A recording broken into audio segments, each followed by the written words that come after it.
तो ये कहानी है 1956 की। 1956 को रंगनाथन एक कार्बन बॉक्स लेके एक हॉस्टल में जा रहा था।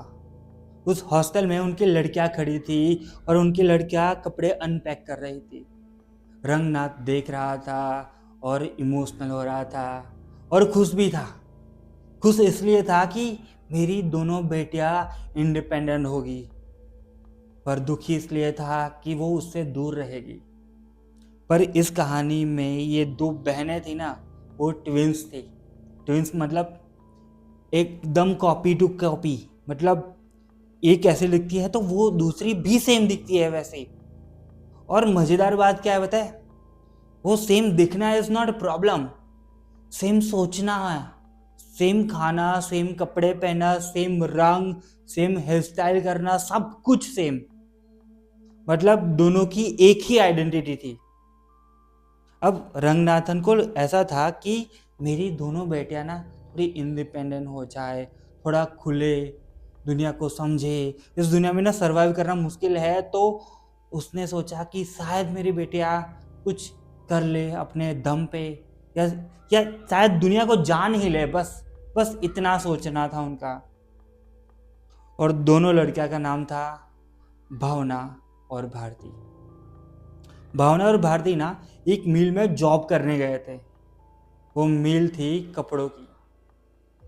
दोनों ही 2-3 महीने तक जॉब करते रहे और अचानक भावना घर आती है और रंगनाथन शॉक कि बेटा तुम अकेली क्यों आई, और भावना किधर है।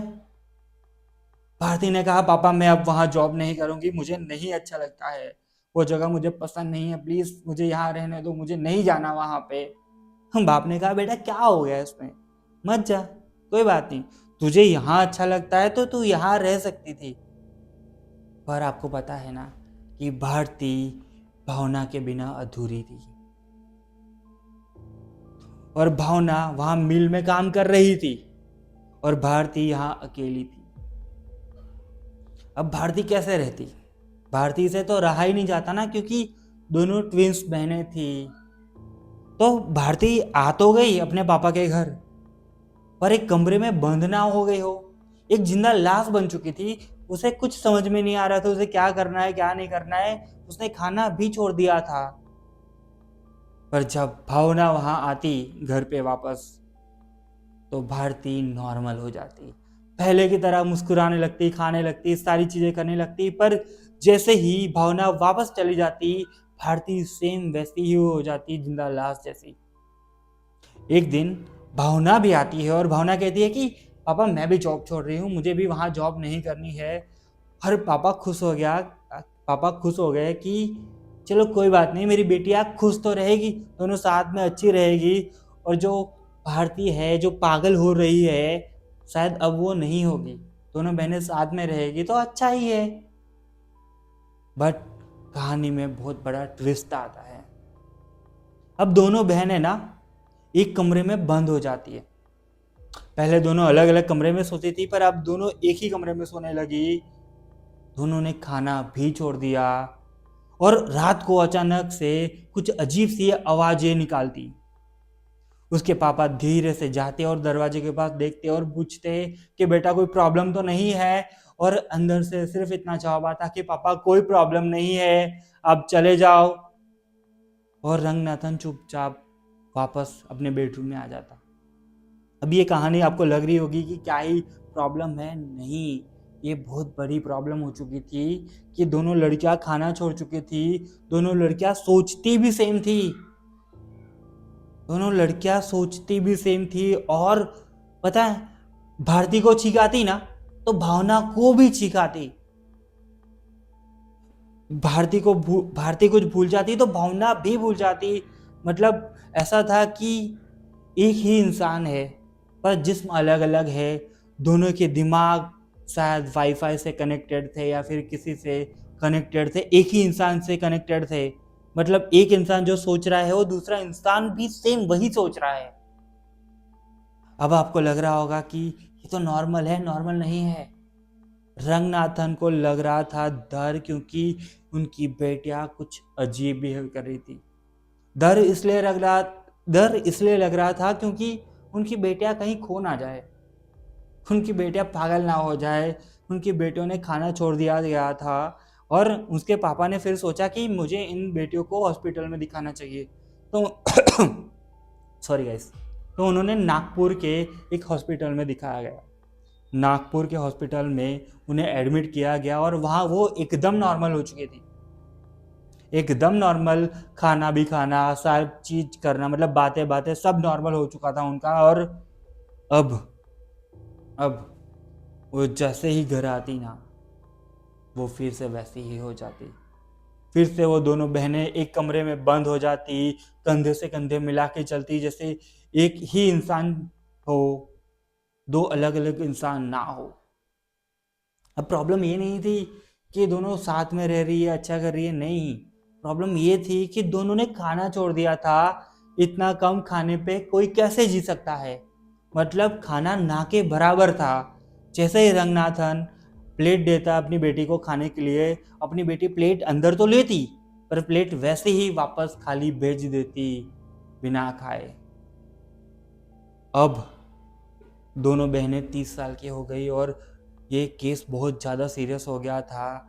तो उसके पापा ने सोचा कि इन दोनों को मुझे मुंबई में दिखाना चाहिए।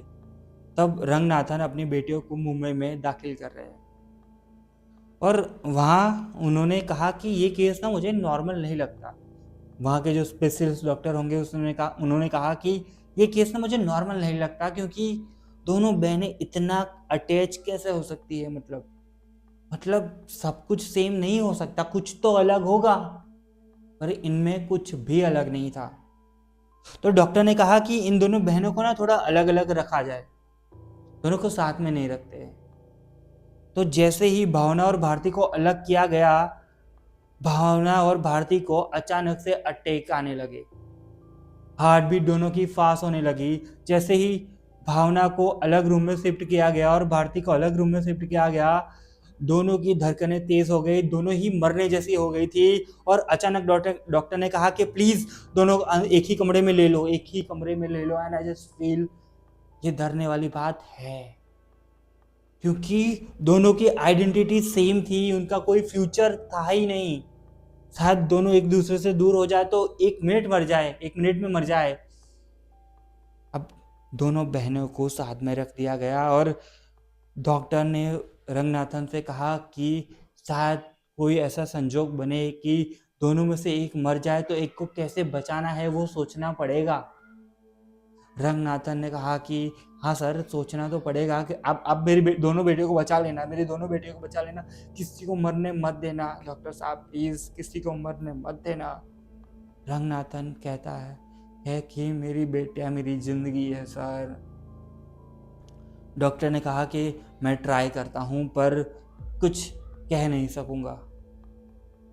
अब एक वो रात आ गई जहाँ वो होना था। वो होना क्या था? जहाँ दोनों में से एक का मरना तय था। भावना को अटैक आने लगा, हार्ट अटैक आने लगा। वो छाती उसकी फूल रही थी, वो घबरा रही थी और डॉक्टर ने तुरंत कहा कि भारती को दूसरे कमरे में लेके जाओ, फटाफट भारती को दूसरे कमरे में लेके जाओ। और रात के 12:40 को भावना एक्सपायर हो जाती है और डेड हो जाती है। एंड भारती ऑब्जर्वेशन में थी। वो ठीक लग रही थी, वो उतना सीरियस नहीं लगती थी। जैसे ही भावना ने आंखें खोली, उसने पूछा कि बहन कहाँ है, एंड तुरंत वो मर गई। पता नहीं क्यों, पर जैसे ही उसने बोला कि भारती कहाँ है, वो मर गई। डॉक्टर ने कहा कि आपकी दूसरी बेटी भी मर चुकी है और उसकी डेट का टाइम था 10:45, मतलब सुबह के 10 बजे वो मर चुकी थी। अब रंगनाथन से पूछा गया कि आपको क्या लगता है, आपकी दोनों बेटियां मर चुकी थी? रंगनाथन ने कहा कि शायद हमें समझने में गलती हुई है, क्योंकि मेरी दोनों बेटियां कभी एक दूसरे से अलग रह ही नहीं सकती थी, वो तो एक ही थी। हम उन्हें अलग करने की कोशिश क्यों कर रहे थे? शायद हम उनको एक अलग करने की कोशिश ना करते तो शायद वो इस दुनिया में हो सकती थी। पर कोई बात नहीं, जो भगवान की मर्जी थी वो हुआ। आपको ये कहानी कैसी लगी? अच्छी लगी है तो प्लीज़ लाइक कीजिए, शेयर कीजिए, सब्सक्राइब कीजिए और सोचिए कि कोई इंसान इतना कनेक्टेड कैसे हो सकता है और किसी इंसान से। क्या किसी इंसान से इतना कनेक्टेड होना सही है? सोचिए। मिलते हैं अगले वीडियो में। बाय।